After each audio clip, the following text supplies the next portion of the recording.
Hi everyone, we're looking at the same problem again. I decided to record another tutorial that's a bit quicker in case the other one maybe is a bit monotonous for you. So I'm going to try to go through this a little bit quicker this time. The problem is three mutually tangent unit circles, and we're trying to find the area of the shape contained between the edges of their points where they are tangent to one another. So if you want to try this problem, go ahead and pause, and I'll start it in just a second. Alright, so let's first look at the center of each of these circles. And think about what would happen if we created a triangle out of the center of the circles.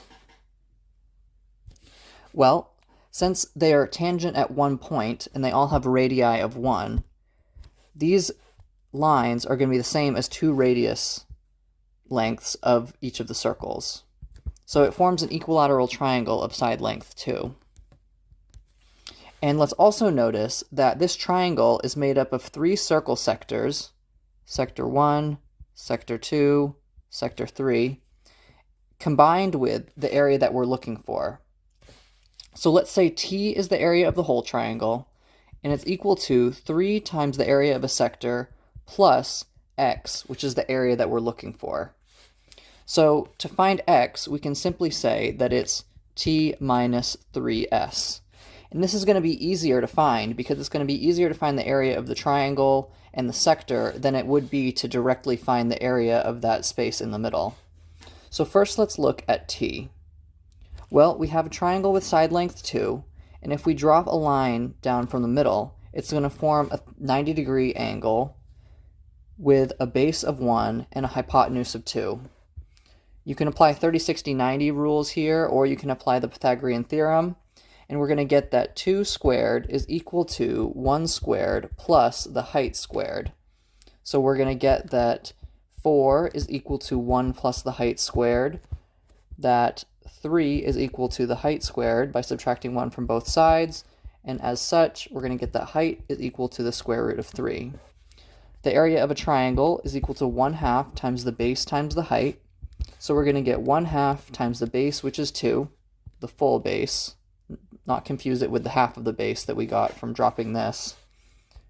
And then the height, which is the square root of 3. This simplifies, and we get that t is equal to the square root of 3.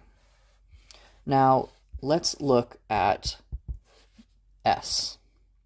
The area for the sector of a circle is the number of degrees divided by 360 times pi times the radius squared.